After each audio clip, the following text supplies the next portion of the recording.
Hey everyone. I don't know why I don't have the live button on my screen. Everything's kind of I don't know what I'm doing. Anyway, hello. Welcome back. It's been a long time since we talked to you guys. At So least we got a lot to get into, but first to Russ with something to say. So I always say those who don't pay attention to history are doomed to repeat it, right? And so the Jets get a new head coach, and for the last couple of days, he's had to talk about how the final first rounder in the NFL isn't signed, and it happens to be the Jets quarterback. And so yesterday, Robert Saleh was like, "Don't worry, he'll be here. I know it's not great, whatever." Today, he's like, "Yeah, he should be here because it's a new staff, all new players." And the Jets don't even have, I don't think, a second quarterback in camp. If they do, it's somebody we've never heard of. And nobody has thrown even an NFL pass in Jets camp ever. So there's that. So that's not helping anybody practice. And on top of that, hold on, Mike. No, but let me just interject this. They just lost their quarterback coach, the one who died? Yes, he passed away. Yeah. Yeah. So I mean, and he was supposed to be the guy to be the conduit between Saleh and Wilson. So that's even another thing. But go continue. Well, so Saleh said, "Don't worry, this isn't the same old Jets. This is just a little bit of contract stuff." Well, in 2018, Sam Darnold was late to camp for his first camp over this little contract stuff. So it is the same old Jets. And that's where even the new coach should look at their history before making a statement like that, because now it's even more same old Jets because this coach doesn't even know what they did 2 years ago. Yeah, there is something called institutional incompetence. Yeah. And it doesn't matter who's the coach. It doesn't matter who's the GM. It's just, as an institution, that organization is incompetent. And until the Jets, I apologize for that, until the Jets prove otherwise, you have to assume that that's going to be the case. And, okay, it's a couple days, but what's the point? There's basically a structure in the league for first round picks to prevent from like Joey Bosa from. I'll tell you what it is, and it's so ridiculous. And this is the headline from 2018. There's one notable absence. It's Sam Darnold, and they're haggling over, and then I'm not clicking on it because I know.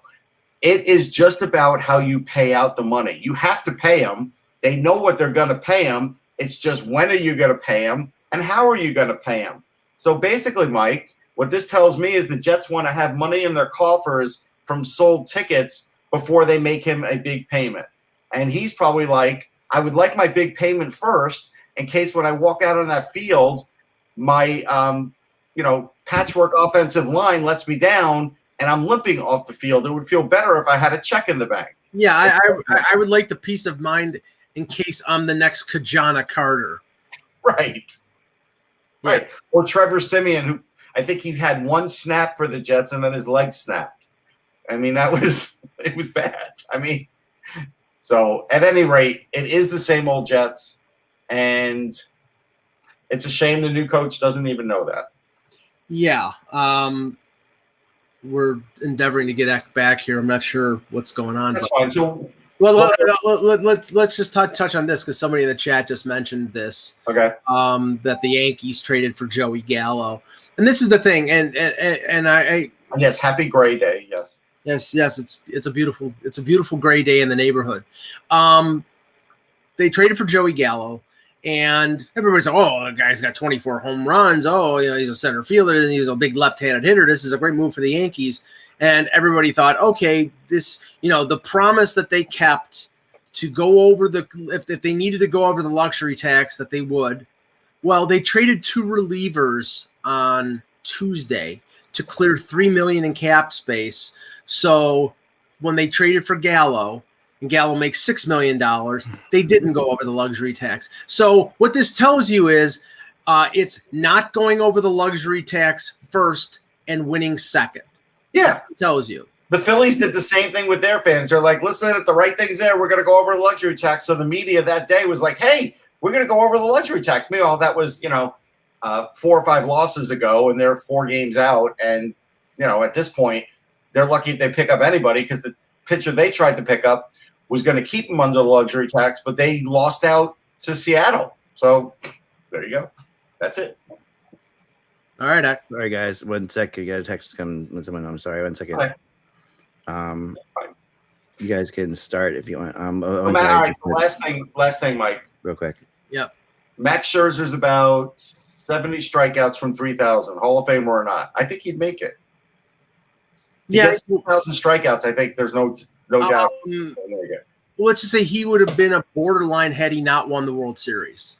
Now he's got the World Series. I think, like Burt Blyleven hadn't had a ton of strikeouts, never won. Well, actually, wasn't he part of the 79 Pirates? Yes, he was part of the 79 Pirates, and he did eventually make it. I wrote 2 articles saying that he should get in the Hall of Fame, and he finally did. So there's the comparison. I mean, he won't have the amount of wins that Blyleven had, but he'll have, he'll probably be in the, I don't know where Scherzer is right now. I think he's probably, if I had to guess, he's probably around 210 wins. I'm just looking. And we do want to say, rest in peace to ZZ Top bassist Dusty Hill, who probably never hadn't shaven since the age of 20.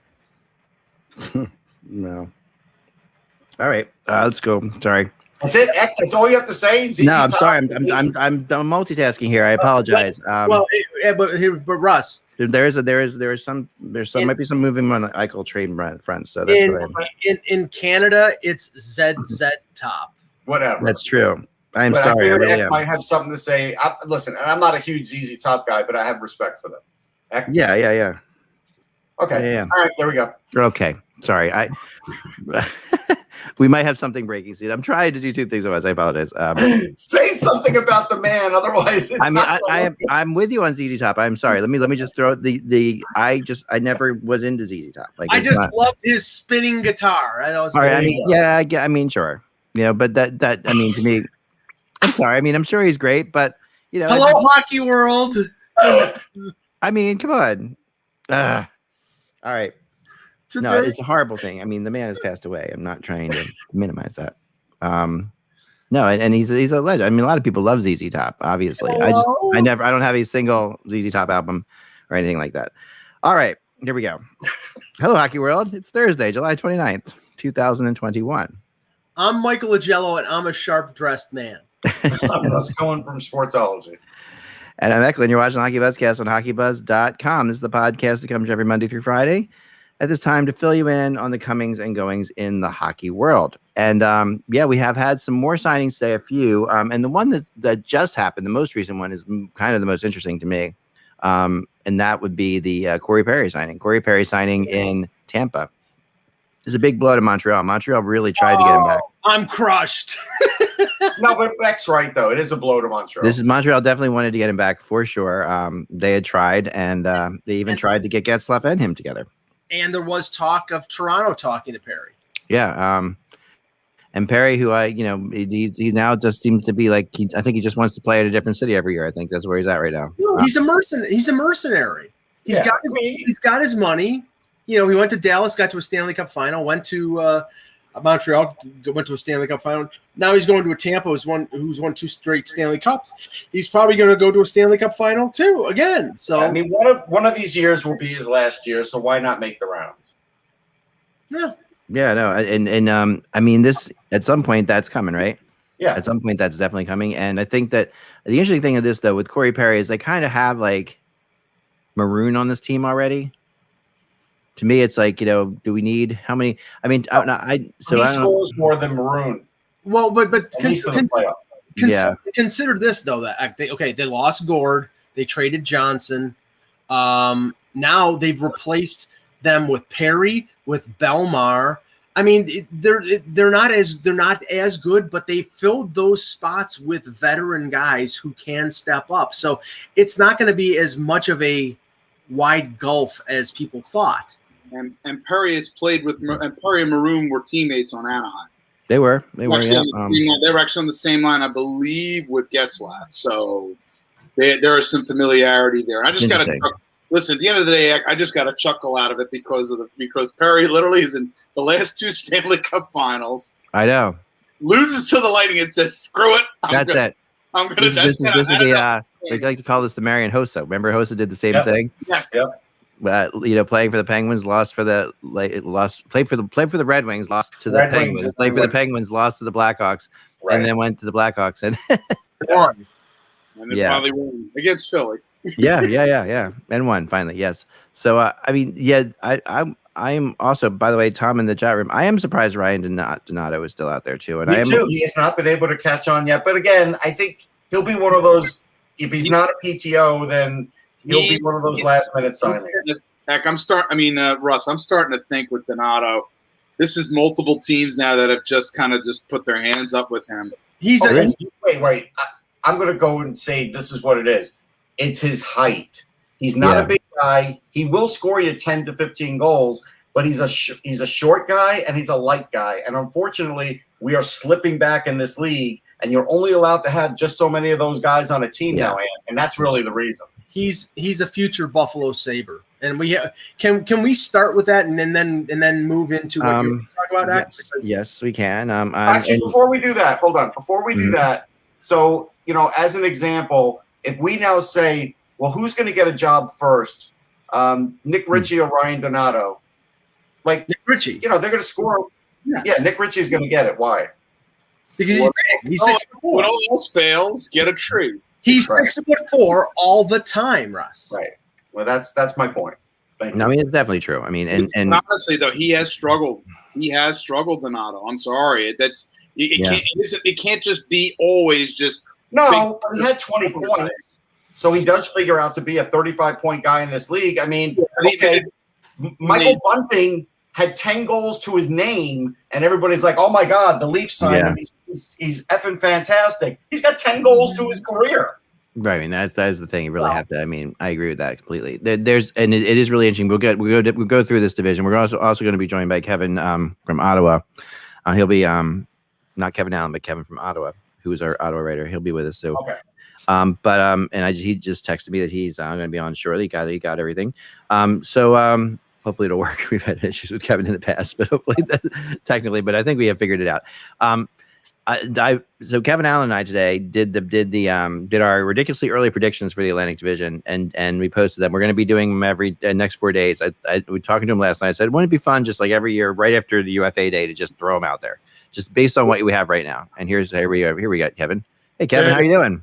Good. How you doing, man? Very good. Very good. So we're just jumping in here, and we're talking about I was talking about Kevin Allen and I did our early predictions. I just said, Kevin, I want a new tradition that you and I, the night of UFA day, make ridiculously early predictions, just to see where we are and see where it's kind of like it's a slightly different way of doing winners and losers of everything. But it's just in a way kind of gives you some perspective. But we wanted to start at the bottom of that division because Mike, that's where you wanted to start. Which would be, I think Kevin and I both agreed on the last place team in this division, which is hard not to agree on the Buffalo Sabres being the last place team in this division. Okay. And we knew they were going to trade Reinhart. We knew they were going to trade Ristolainen. Right. We had marginal expectations of them trading Eichel. I still am skeptical in terms of them being able to piece this together and be able to do it before he has the surgery and is healthy enough. But the Ullmark situation, the way it played out was, we talked about institutional incompetence. Here you go. From what I heard, the Sabres, or Ullmark's agent, asked the Sabres for 2 more years and $1 million AAV over what he signed with the Bruins. So basically, it was a Buffalo sucks tax. It was like, okay, if you're gonna make me, if I'm gonna re-sign here, you're gonna pay me $6 million AAV, which is what Markstrom got for a 6-year term, which is what Markstrom got, and apparently the Sabres said no and had no plan B because they ended up with the junkyard Craig Anderson and Aaron Dell as right now as their goaltending tandem. I'm telling you, here are 2 words that you have to remember whenever it comes to the Buffalo Sabres: Shane Wright. Because that's what this is. They're finishing 32nd. They want the 20% chance of finishing. Brad Lambert, Mike. Doesn't mean they're going to get Shane Wright. Well, right, but it'll be the top 2 or 3 picks. But Russ, that's where they're going. I mean, all right. point counterpoint a little bit here. I mean, there's Oh, no. is It's there a easy. It's so counterpoint? easy. It's so easy to beat up on Buffalo right now. And There's well, a no, it is. reason. And I think that we have to give you a little bit. I think we have to look at it a little bit differently. I mean, the reality is that is a ridiculous contract for Allmark to ask them for. I mean, does anybody disagree with that? I mean, that is like He knew they were going to say no. That's what it reads. Right. I think that's what it comes down to. So it puts Buffalo in a really bad spot. Is Buffalo going to pay him? I mean, has Allmark done what Markstrom's done? No. All right. I mean, so look at what I mean, and Markstrom's contract was even high, right? Like we all kind of agreed about that. That's why I said it was a Buffalo sucks tax. Here's my counterpoint. Here's my counterpoint to that, Eck. So you're talking to him, to Allmark. You're not getting anywhere. Shouldn't they have talked to 2 or 3 other goalies yesterday and gotten in the mix and gotten one of them? Because it was obvious they weren't getting Allmark. I think their feeling was, and yeah, I mean, they could have. They definitely should have. I mean, I'm not disagreeing with that. And at the same time, I don't think that they had a feeling that anybody was going to give Allmark that kind of a deal. I think $5 million for 4 years. Yeah, I think that I mean, for he's obviously a good prospect, but he's not. He's not a prospect. He's more than a prospect. All right, well, he's slightly more than a prospect, but he's not like The only downside on Allmark is his durability. He's had injury problems almost every year. But the Antti Ranta keeps getting contracts, so that's not a consideration. The problem here is they've developed him in this organization. He's been in there for 8 years. They've never won anything. He had, I think, .916 save percentage and a winning record with the worst team in the NHL. Yeah, no question. I mean, he's been very good. He had that. There's a reason. I mean, he got the kind of money he got, but the kind of money he was asking for, I think, is just crazy, and especially for a team that's not going to win in the next 4 years. Like, so why are you going to give a goalie $6 million a year? To me, they have to have somebody to play. Yeah, you have to have somebody. They have somebody. Exactly. They made a decision here, Eck, where they knew they weren't getting Allmark back. They flat out knew that, and that was, and Allmark set it up basically the other way, that he wasn't going to. He did. And Anthony, they had to go to Dollar General for their goaltenders. Yeah, well, more than that. No, it was more than that. They had to go basically coach Craig Anderson away from the retirement community. But I mean, Anderson. He's let. I mean, give the Andersons the credit. He's going to be good. He always is, right? He played like 2 games last year. I don't know. I mean, I think he's had a lot of. Dell is also not a terrible goalie. I mean, put it that way. Dell is not a terrible goalie. I'm Wait hanging a up. second. I'm hanging up. Honestly, do you think Dell's a terrible goalie? he is a terrible goalie. Dell is not a good goaltender. I don't know. Kevin? 5 years ago, let's get Kevin's input on this for a second. No, that's cool. That's cool. I'll say this with Craig Anderson. Got to know him really well over the years too. Last year, he broke down the playoffs just from playing like those 2 games of 3 nights. I know that for a fact. Yeah. It was me going back and forth actually with Nikki, his wife. So I'm telling you right now, they got to really make sure how they use him, boy, because yes, when he came in there, he was fantastic, right? But again, he's turning 40 in the middle of the season now. 40 now. Yeah. So they're just gonna have to really be sure how they use him. But you know what? They can only win the lottery twice now, right? In the next 5 years. So this will be their second chance, and then that'll be it. They can't draft first the following year, so they better take advantage of this. Right. Let's just say they'll take one of Connor Bedard or Shane Wright. So that And I think, Mike, also, I think the way I look at this is Ukko-Pekka Luukkonen's going to be up much sooner than we think. Or Dustin Tokarski, because he's the sooner other. than he should be. You mean? Yeah, exactly. Sooner than he should be. Yeah, and then that's the other thing. They have a guy coming up too that they like. Well, he shouldn't be coming up, but he might be. Yeah, right. A guy that could be had guys right now is Joey Decord. He's sitting out there in Seattle. He ain't going to. That's a really good point, because there's a 4th goalie now, right? So but he's Francis the 3rd is goalie. going Sorry, to he's hold the 3rd you up goalie. for it. That's the problem. Francis is going to make you give like a 3rd rounder for it. That's the issue. Yeah, he is a good You goalie. guys said how much does Buffalo He's number want? 3 now. He's going to be he's number 3, not number 4, because they've already. But he's number 3 because they moved. They traded Vanacek back to Right. Washington. Yeah. But there's a guy that can handle a lot, personally, I think, just from seeing in this past Oh, year. he can. But again, I don't think the Sabres are going to trade a pick to get him. That's right. why they signed these 2 guys. Right, absolutely. Well, the Sabres are clear. I mean, they are obviously the worst team in the division. They are going. I mean, they traded away Reinhart. They traded away Ristolainen, and they've done They're going to trade away Eichel. I mean, they are getting prospects. Maybe. I think they're going to. I really, from talking to people last night and this morning, they are still talking. This hasn't broken down, and there's still teams, and there's different teams getting involved too. So that's it. It feels like progress is being made. And then that was a text I just was on when we first started here. There's someone telling me that there is more progress being made. And we will talk about Eichel for a second now. And I'm going to tell you that a team that is really interesting is Calgary. Calgary with Eichel. And we have some breaking news. Brandon Saad has agreed to a 5-year contract with the St. Louis Blues. All right, Brandon. So get details on the actual numbers here. The contract is 5 years, $22.5 million. There you go. So does it surprise me? That guy texted you last night. 5.5. Go ahead, Kev. I had texted you last night. I said it was going to be Pitt or St. Louis. Yeah. I mean, Saad's such a confusing player too, isn't he? I mean, he at some points I've always liked Brian. The official AAV is 4.5. 4.5. That's a lot. It is a lot. He's sort of fallen off the last couple of years. I mean, 3 years ago, I would have been all for that. But I know. But then last year he did rebound, but I wouldn't give him 5 years term, no way. Well, what this tells you is that they're spending the same money that Montreal spent on ex-Blue Mike Hoffman. They like the fact that Saad actually knows what the defensive zone looks like. So can I say for a second that I've been rumoring Mike Hoffman to Montreal for a decade? You were finally right, Ak. Finally, eventually, I had that 10 years ago. This is not. Yeah, I had that 10 years ago. This deal. Yeah. I don't even get. But you know what? I don't get Hoffman in Montreal. I don't at all. It makes absolutely. I actually agree with you. I don't really get it either. That's basically they want to limit. They want to limit Caulfield.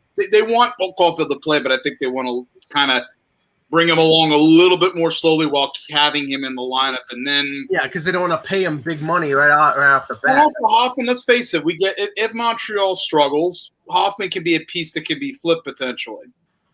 On a 3-year. If they play him, the whole thing with Hoffman is if you don't play him on the power play, you might as well not have him on your team. Like, right, that's true. What was that, Kev? You got to use him on the half wall. That's when he was useful here in Ottawa. And you know what? I'll say this, guys, and I've said this to Ek before. Okay. This is from a couple of boys that played here with him in Ottawa. They used to joke, man. He was nicknamed the Black Hole. Don't pass him the puck because you ain't getting it back. No, that's fair. I can see that. I completely see that. I mean, the reality is, I mean, he last year was just about like falling apart in St. Louis, and suddenly there were some injuries. He gets back in the lineup and he takes off and scored the second most power plays goals in the last 3 months of the season of anybody in the NHL. So it's like the reality is he had a huge rebound last year. But the first half of last year he was lost as lost could be. So he has a very bad habit. You go back because he was in Ottawa. His stats were padded when Ottawa would be down 5-2, 6-3. He'd be scoring that fourth goal. Yeah, I've heard that about him. Yeah, I'm telling you, that man does not understand, like you guys said, how to play both ends of the rink. He doesn't play a 200-foot game. I mean, the one thing I'll say about Montreal is they're going to put Caulfield with Suzuki, so there's only so many you can limit his minutes because if those two are clicking, you're not breaking it up. I think I felt like this was a panic move when they lost Dano. Yeah, that's what they had to do something. They were lost. They tried to get Getzlaf. They didn't get Getzlaf. They tried to get Perry. They didn't get Perry. I mean, they really, and as we go through this, as we work our way back up here. But let's talk about Eichel for a second before we go up the division a little bit more. I've heard LA's out completely. They dropped out. Minnesota dropped out completely. So I heard 3 teams that are left. Those 3 teams being Calgary, which I was surprised at when I heard about it, but Calgary, the Rangers, and 4 teams: Calgary, the Rangers, Anaheim, and Vegas. 4 teams, right? So, I still, when push comes to shove, feeling it's Vegas. Like I still cannot understand the Dadonov trade at all, and knowing, like I said before, knowing that owner. Dadonov. Oh, Dadonov. You're hedging. I think you're Dadonov. Sorry, Dadonov. I'm losing my mind. Yeah, but that owner does not give them the permission to do what they did to Marc-Andre Fleury unless there's a plan that's bigger than going out and getting Dadonov. There's just no way. Unless if they are trying to, they want to keep holding on to Peyton Krebs and see him as now that Cody Glass has been shipped out, I mean, you do have obviously Nolan Patrick potentially fitting in there, but Krebs, that's what it comes down to at this point now to me, Eck, is trying to hedge their bets here, be able to find that situation and have Krebs figure into the mix here still at a cost versus going out and. Yeah, I think you're right, but they got a superiorly overrated, overpaid winger, which is the last thing that Vegas needed. Like, that doesn't make any sense whatsoever.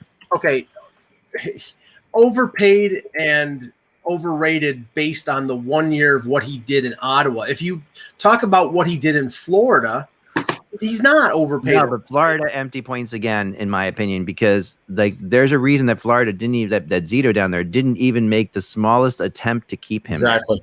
He needs guys that make his line go. And I'm going to throw a major loop here on your Eichel thing. Yeah. So, and EK knows I got quite a source on this one. Yep. I'm telling you guys, the biggest wild card in all this, and I think there's a very strong chance of this happening, and I've been on the phones about it for the last hour, is I truly think Vegas's target is Mika Zibanejad, not Eichel, and that's what's going to allow the Rangers to get Eichel. I'll tell you why. And then Zibby. Mark Stone and Zibby came up together. They played 2 years in the A in Binghamton. They had their first 2 seasons here in Ottawa. I'm telling you, those two are dynamite together. Yeah. I know Mark Stone is pushing for it. You watch. There's a strong chance Zibanejad ends up in Vegas, and then Eichel that way ends up with the Rangers. I think that's but the only thing is there's no way the Rangers are going to trade Zibanejad without having Eichel signed. Exactly. Deal's done. They're not going to do it. They'll get destroyed if they do it. Eichel signed for 5 years. Zibanejad. I mean just the trade without having the trade. No, the trade's official, not Zibanejad. If they don't sign Zibanejad, I use the word sign instead of just saying the deal is official. Yeah, they get Eichel. Absolutely. Well, and I'll tell you what, they've only offered him 4, maybe 5 years. I'm told Zibanejad. He wants 7 or 8. Yeah. So I know they've only offered him 4 or 5. So that's why I think his days are numbered. And let me, because this is the whole purpose of the Rangers getting Eichel is they see that the successful teams have 2 top centers up the two guys up the middle. The whole point is to get Eichel and Zibanejad, not trade one and get the other thing. Yes. Yeah. And instead, it's going to be Ryan Strome and him, and it's not going to work. Yeah. Right. No, it doesn't help you. Well, I mean, it doesn't put them where they want to be. I mean, the Eichel, it'll be interesting. I mean, with Eichel, I heard Eichel will look great on the media guide. That's it. That Calgary, like Johnny Gaudreau's part of that deal, coming back to Buffalo. Yeah. Okay. No, let me stop it right there. Uh-huh. Gaudreau's got a year left in his contract, and he's 28 years old. No, but that's the money part of the deal. That's the salary cap. Yeah, and maybe the Sabres then could flip Gaudreau. The feeling is that the Sabres could find Gaudreau is going to be relatively. You'll be able to get like a first or second round draft pick from him. Where is the young foundation piece in this deal coming from Calgary? Is it Matthew Tkachuk? I can't imagine. No, it's definitely not Tkachuk. It's not Sean Monahan because I don't think he's got much term left on his contract. Yeah. I'm not sure how in demand Monahan is right now. Right. So is it Andrew Mangiapane?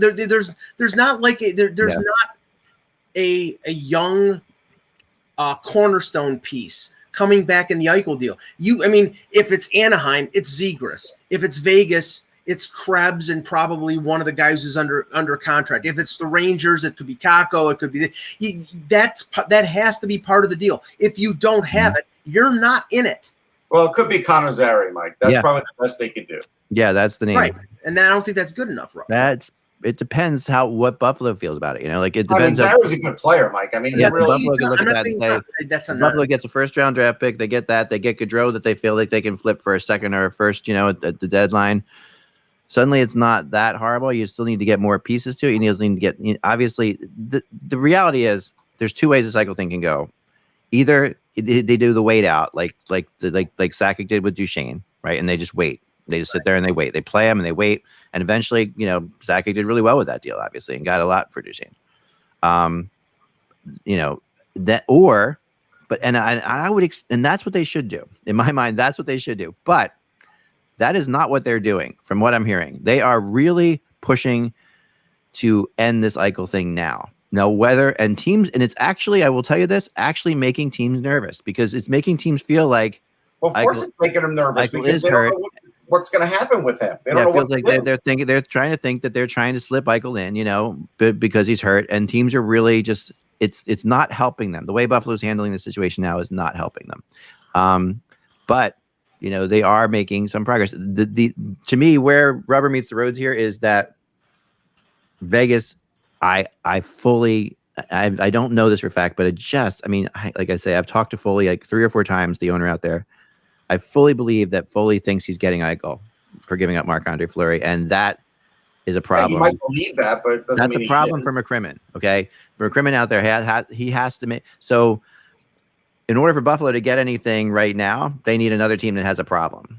And if McCrimmon has to make this deal happen for Eichel, then he's going to have to overpay. And overpay is not. See, this is the thing. I was talking. Or just pay right, but take the risk of the injury. I was talking to Russ about this last night about this. They may have to take Riley Smith as a salary dump, and maybe the Sabres would be interested in that and that might be what the Dadonov thing is. If you have to give up Riley Smith, you have Dadonov to take his place at the same salary. Riley Smith is an expiring contract at $5 million, and that might be the price that the Sabres would have to pay. But if you're the Sabres, and I was talking to some Buffalo reporters about this, the guy they probably want in the deal is Alex Tuck. Alex Tuck, is like he sometimes works out in the Buffalo area. He would not be completely upset with. He's from like Williamsville, something like that. No, he's from New York, I think, but I don't think he's from Western New York. But I'll check on that. But what I'm saying is, he would actually like to play in Buffalo, and that that's an attractive quality, because it doesn't seem like anybody wants to play in Buffalo. Has he said that? Or are you just positing that? See, he's from Syracuse. Okay. I mean, there are people when Buffalo is. You're saying that, but it's when Buffalo is good. There's not. You don't have a lot of. It's not hard to get people to play for Buffalo when they're good. It's not, but when they're struggling, it's going to be tough. Of course, right now it's not. Right now they're a friggin' black hole act. Nobody. No, wants of course. Right now, you're a couple teams away, right? So that's the key scorer for the Vegas, a key player for Vegas. I just find it hard to believe. That one's a tough one. I think it would be tough for me if I'm a yeah. So moving up the standings here for a second. Now for the 7th place in our ridiculously early predictions is where Kevin put the Ottawa Senators. And this is where I put. That's where I would put him too. This is where I put the Detroit Red Wings. So I put Detroit. So let's talk about Ottawa, Kevin. That Kevin knows Ottawa better than anybody I've ever met. So tell me what you think is happening here. What do you think they're still looking to do? And do you see them as better than 7th place? I'd put them in the 6th slot only because it's not just how they finished last year. Yeah. It's just where this team is at, right? They're already going to naturally continue to grow. But again, the key thing is going to be the center ice position for them. So it's difficult to say right now. They're naturally going after Krejci. I know Kadri's been on their radar as well. Strome does not fit in here at all whatsoever. Right. Does not fit in. Kadri, like I said, it'd be kind of like that third, hopeful long shot. I just don't know if they'd get that done. Right. But the biggest thing for me, I think, is if they play Stützle at center ice behind Josh Norris, that would maybe solve it if they don't get St. Adam Henrique, who I think has been their target all along. That's an interesting one. Yeah, I don't know if I would move Stützle to center right at this age. Maybe after his second year, they were saying. But the other guy that's the wild card, Nick Paul. Pop him at center, man. That would not be a bad 2 option as well if you don't get the guy you want. So it's going to matter what's going to boil down the center ice. I do think they're too loaded on the left-hand side for D right now. I think, personally, I've been told that they're looking to move Brandstrom. And you know what? Well, I don't think anybody wants Brandstrom because that's the problem, right? And so if you're going to load him, don't wait till the season starts because if he has any stock left, it's going to drop even more. Yeah. I was talking with Mark Mathod about this, and he even said it. If you're 5'9", you better be damn good at something else when you don't have your size now in the NHL these days. He's right. I got to break in for a second. Sorry to break in, but so the thing I was looking at before the show, which was making me so distracted, guys, looks like it could be coming to fruition. I wasn't allowed to talk about it, but I think I can now because other people are reporting it as well. I believe that Tarasenko is heading to the Islanders, and I think that, and I honestly, which is first of all, Brandon Saad, that signing does tell you something, right? Like the St. Louis makes that signing. Tarasenko's going to go somewhere. Right. But the other thing is, why the hell is Lou not announced anything, right? There had to be another thing coming. Yeah, you wait So for the caveat. you wait for the Pope to put up his blue smoke. Basically. Yeah, this is what Lou does when he's no one can get people to shut up better than him. It's amazing. Yeah, this would be a bad signing for the Islanders. I do agree on that, and I think he would break down under Trotz too. I do. I am not positive that it really depends because I've talked to so many different people. I mean, the one thing you have to give Tarasenko credit for is how often do you see a doctor go public with a report because he was also his doctor. Yeah, but still, it's still. I'll go back to the permission of the patient, and the patient wants you to do it. Therefore, he's allowed to speak on. But doctors still are doctors, right? And this guy operates on other professional athletes. So if he's saying that shoulder is good now, that does mean something to me. Like that. All right, I'm going to say this. I can't tell you how many times as a kid the Rangers said Barry Beck's shoulder is good, and then it would pop out at some point during the season. And it's no joke. I grew up with Tim Kerr, same thing. Tim Kerr. Procedures are better now. You know that? Right. So if Trotz is if he's going to make Tarasenko play in the corners and stuff, he's not going to last the season at all. He's not. Yeah, I mean, I don't think I don't know that he's going to make him play in the corners. I mean, this is Barry Trotz we're talking about. You can think you're going to have him basically. I mean, you would look at Tarasenko as Jordan Eberle's replacement. If you can basically he plays as Eberle does, which Eberle's average at best, I think, defensively. Yeah, he does play a little bit along the wall, though. He does. Tarasenko would be basically if healthy, and a much upgraded version on what they had with Jordan Eberle. Sure, if healthy. The other thing about Lou that's so strange, and I do consider myself a Lou Lamoriello whisperer, and I've been pretty good with it. And I'm not. You never get information from him because he won't tell anybody, and he threatens people if they talk about it. So you have to just get inside the psyche of the guy, which I just for whatever reason I've gotten lucky with his psyche.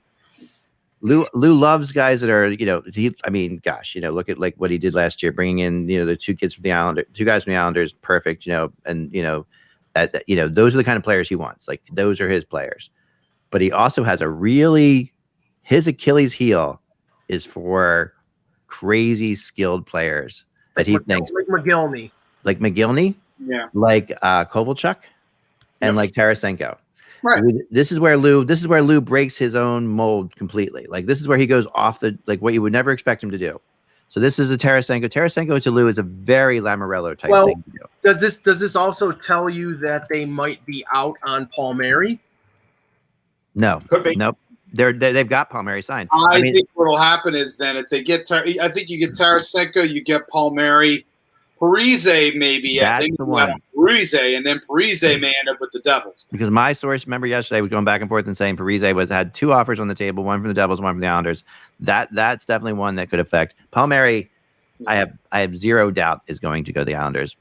Because it was such a one thing you can tell from Lou. It's we didn't hear Palmieri's name mentioned in one rumor the entire summer to anywhere at all. and this is a good player. He's one of the best UFAs out there. I know, but since the playoffs, since the cup win, Tarasenko has 8 games in the playoffs, 2 goals, and played 34 regular season games.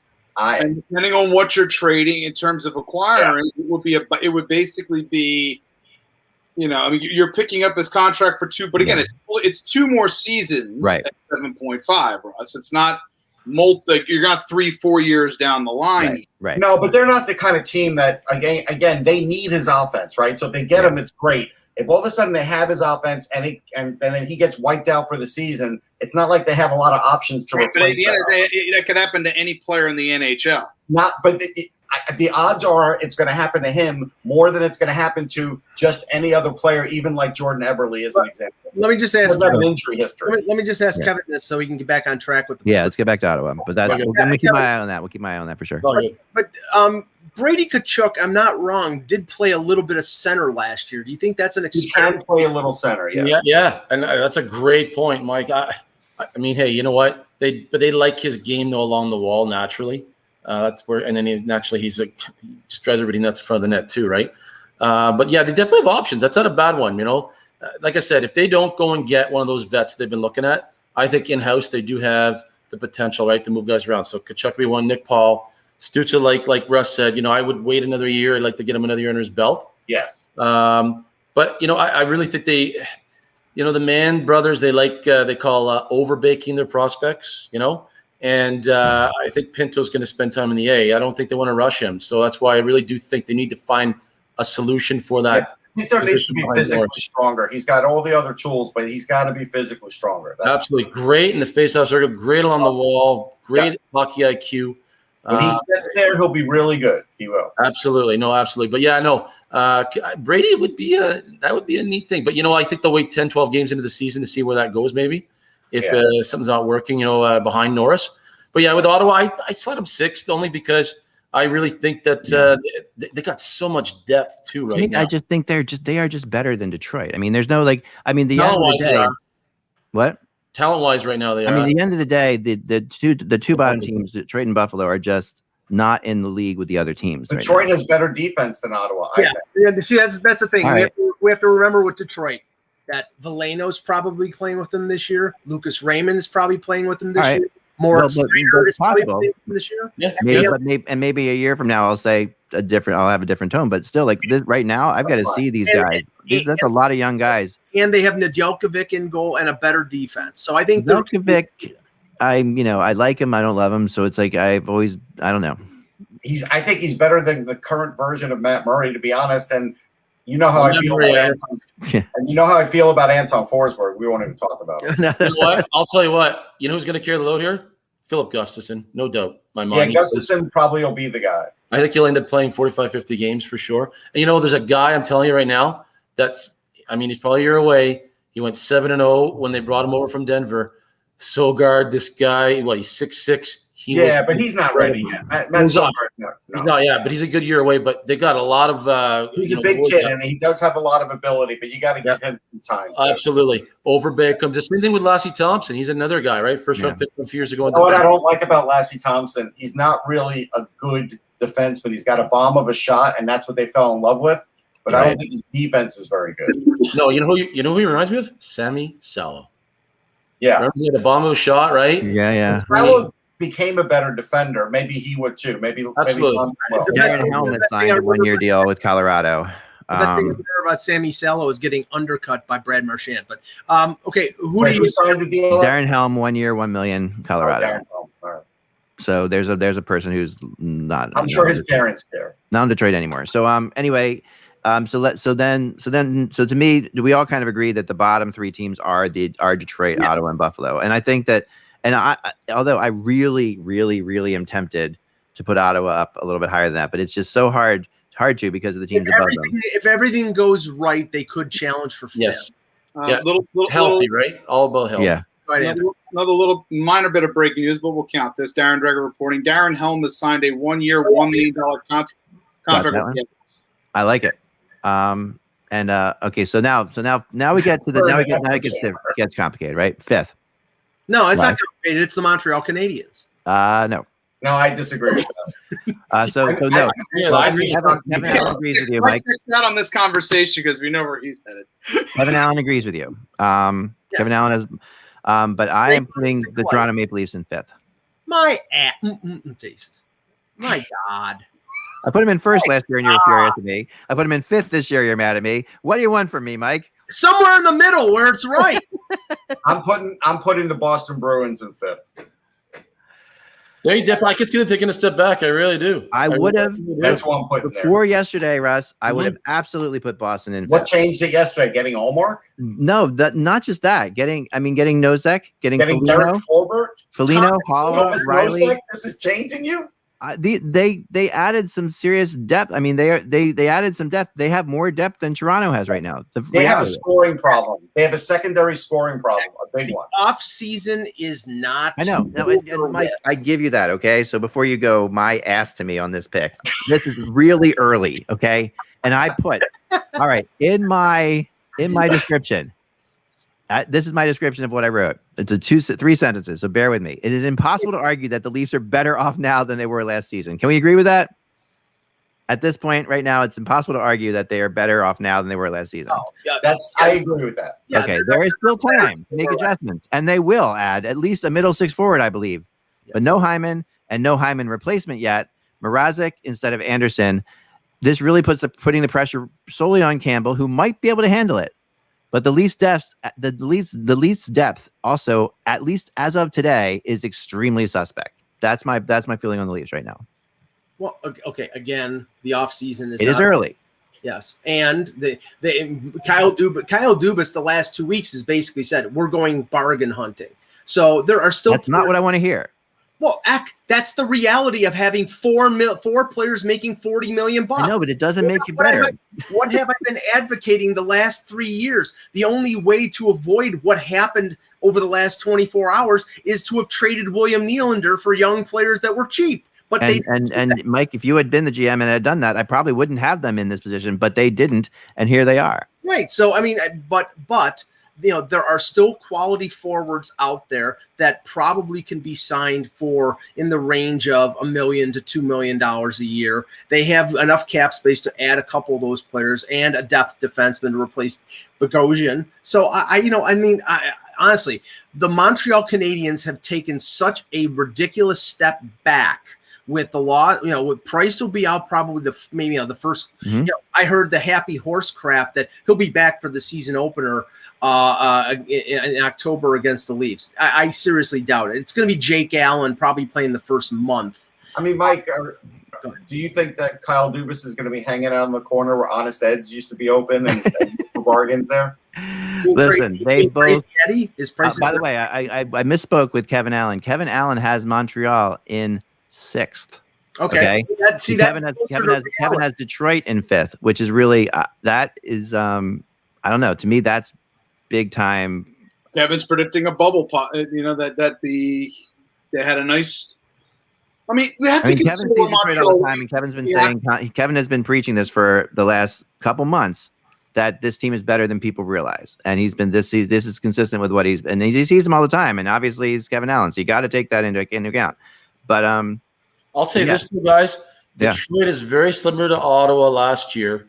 It took Ottawa a while to get because a lot of new faces. Like just listen to Pierre Dorion yesterday. He said, last year we were all about trying to implement system. They didn't have preseason games. I mean, that'll be an advantage for Detroit to have preseason games that Ottawa didn't have last year. But I'm telling you, it's going to take Detroit time. Once they do get their footing and they do get used to playing with each other, that might be a different case. But they might struggle out of the gate, and that could be what their downfall is, right? Yeah. Like to me, 5th and 4th is Montreal and Toronto, and I don't know which order it's in. I feel as if right now Toronto has fallen a little bit further than Montreal, but I feel like that could change.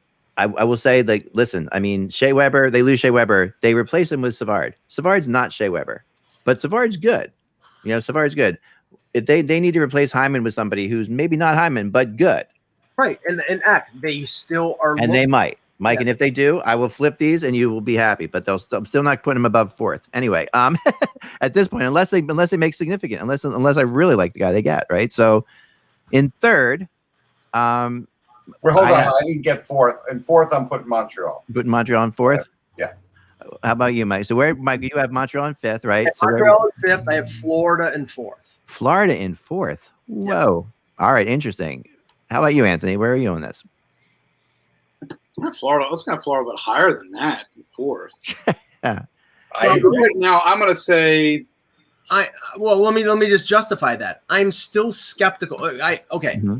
I do not think that Joel Quenneville is going to play Spencer Knight 50 games. So that means they're going to continue to go with Sergei Bobrovsky. And Sergei Bobrovsky in 2 years in Florida has proved that he could be the most overpaid, overrated goaltender in the NHL. If he plays back to the way he did in Columbus, then they have a good chance to finish in the top 2. But prove it to me, because I don't believe it. They're not going to miss the playoffs, Mike. They're not going to play him enough to miss the playoffs. I think it'll be a wild card. For now, I'm going to say I'm going to hold Montreal in 4th, but they're going to be they're going to be much like they had done a couple seasons ago. They're going to be hanging on by their fingernails.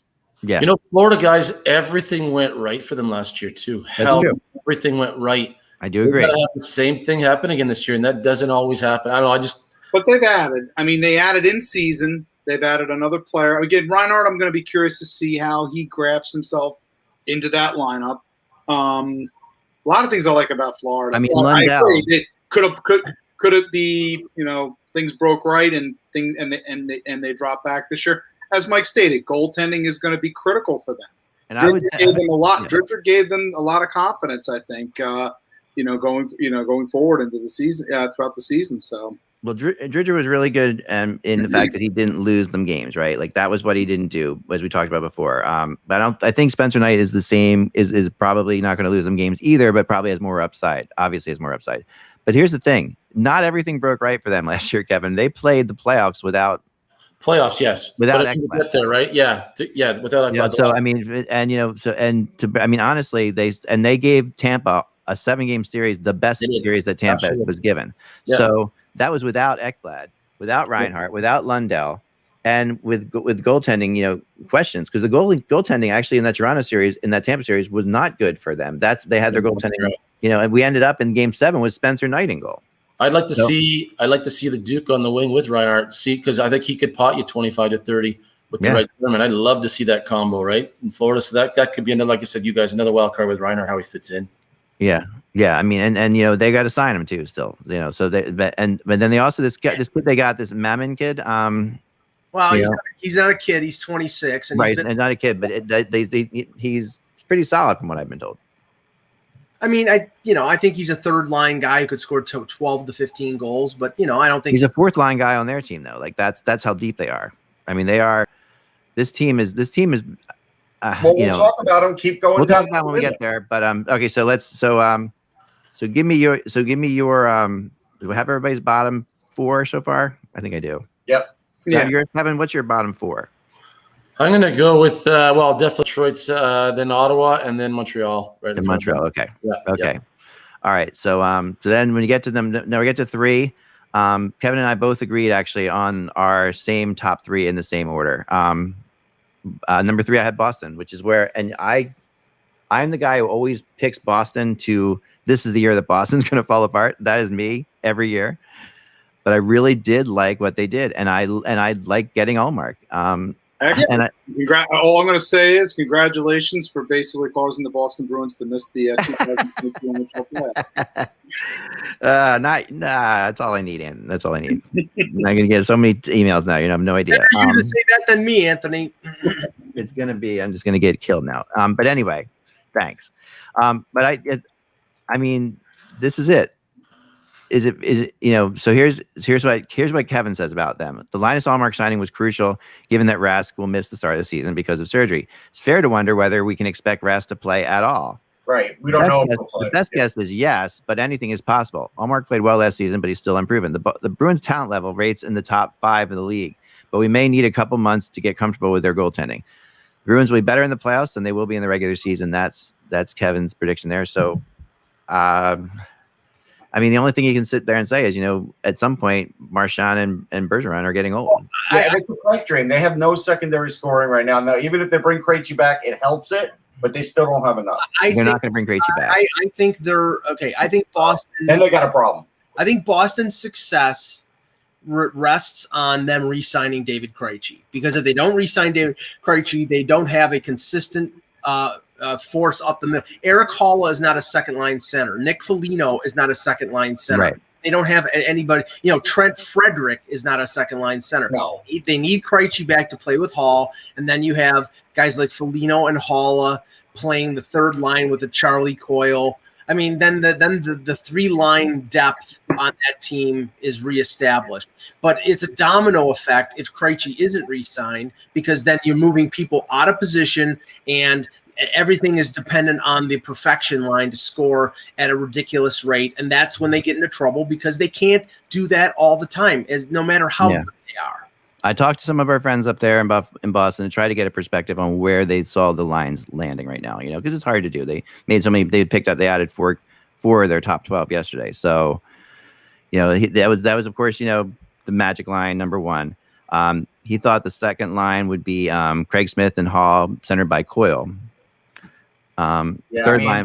That's a hope and a prayer now. Now you're making Coyle a second liner. Good luck with that. He's not a second line center, and that's disaster. The third line, well, to me, they have two pretty, maybe 3 third. Anyway, the third line, Foligno and DeBrusk, centered by Nosek, is a good third line. That's a serious third line. That's a decent third line. And then fourth line, Wagner and Hollis, centered by Lazar. That's not a bad fourth line at all. You're not going to get many points out of that line. Yeah. No, that's true. I mean, Kimbrell stay healthy too, man. I don't know. Great point. The Krejci thing, I was going back and forth again this morning. I think it's done in Boston, 100% done in Boston. Yeah. I really do. So yeah, I've heard that too. I've heard that Chansey could go back to Europe and play, but it's possible he could go. He's Czech, right? He could go back to Europe. Like, when's the last time he was in Europe? Or he's he's from the Czech Republic, right? No, I know. I'm just saying. It's been a while. He's been in the NHL a while. Thomas Caberlet. So who's your third, Mike? My third is Toronto. My ass. Okay. Yep, that's good. Okay. Third is Toronto. My third is Toronto. Third is Toronto. Now, you think Toronto is better than Florida right now? Yes, I do. I mean, I actually think that their goaltending is more stable than Florida's is. Wow. The thing I'm concerned about that I don't agree with. Concerned about with Florida is Spencer Knight being the next Carter Hart, and that's like rushing him too much, and depending on him too early. And then this is. I would also say to you that his first 2 seasons, Hard Hat was on an ascent trajectory. He has struggled. And he's older. He's older than Carter Hart. Exactly. And he's different than Carter Hart. Right. He's a bigger goaltender. I get that. No, I see. Okay. Russ Cohen convinced me last year that he was ready to play in the NHL now. I can't make a prediction based on July 29th. I'm projecting out Toronto based on the moves that I know that they're going to make over the next couple weeks to add depth at forward and depth in other areas. We're all guessing here, Mike. Right, we're all guessing, and that's what's fun about it. To me, this is just a fun experiment. This is really more or less to see where we are in a couple months when we talk about this. This is you know me. I don't have fun. No, I think that Campbell will have a very good season.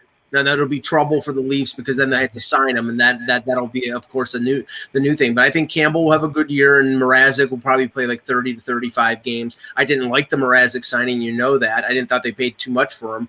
But if he gives them a 500 record or a little above, playing 30 games, then that's what they're looking for, because they were looking for a 1B to take some of the weight off of Campbell. And okay, they've got 2 of the best centers in the league in Matthews and Tavares, and 2 of the best wingers in the league in Marner and Nylander. There's no question that they do. I agree with that. But to sit there and say that, I mean, let's take the money out of it for a second. It doesn't matter what people are paying. Mrazek is not a better backup than Bobrovsky. No, Bobrovsky is the starter. He's not the starter. Well, I don't believe that. It's 100%. He's not. He's not their starter. I kind of believe that, actually. He's not their starter. They see him as like, we have paid the most for any backup in the world, but we do have a backup who's won a Vezina trophy, and he's a couple of Vezina trophies, and he can get hot. And Bobrovsky has his moments, but they are very sold. I mean, for them to go in a Game 7 against Tampa to Spencer Knight last year, think about it. It wasn't Game 7. It was Game 6. Game 6, but in the deciding game, in the right, that was it. Game 7, my ass. I get it. Yeah, you got it. So anyway, all right, and I just think the defense. I mean, the defense obviously between the 2 teams, between Florida and Toronto, is also, there's a huge difference there. Okay, yeah, Toronto's is better. But we got to get through this. Let's get through it. Let's move on. Sorry, this is a good debate for another time. Time out. Right now, this is Florida's defense. Aaron Ekman coming off a major injury. Brandon Montour, Mackenzie Weegar, Marcus Nudavara, Gustav Forsling, and Radko Gudas. That's their defense. Correct. That's their defense. Is Morgan Riley, TJ Brody, Jake Muzzin, Justin Hall, Rasmus Sandin, and probably Travis Dermott. I think the Leafs overall are better. Slightly better. It's close. I'll say slightly better. Obviously, Florida has the best. For me. That one, it is very much a toss-up, because I do want to see. I think for me, for me is what they do with the space. What they do with the space, right? That's where we have to go. What player do they get to replace Zach? Right. It's crazy how a player like Hyman, or replacing a player like Hyman, can completely. When we think about all the high-end talent, Anthony has to go. Let him pick out. Yeah. Go ahead, Ant. So in terms of the remainder of the division, I mean, the top three for me, I still think Tampa is at the top of the division. I still believe that they are. And I'm going to probably say, Florida. I think I'm still going to be. Carolina's going to be back in the. They're in the Metro. With that off there, so. Boston 2 and Tampa Bay 1. Boston 2, I would say probably Boston 2, Tampa 1. Yeah. So Tampa, Boston, Florida, in that order. Yeah, in that order. Okay. I have Tampa, Boston, Toronto, Florida. Okay. All right. Kevin Allen and I both have Florida, Tampa, Boston in that order.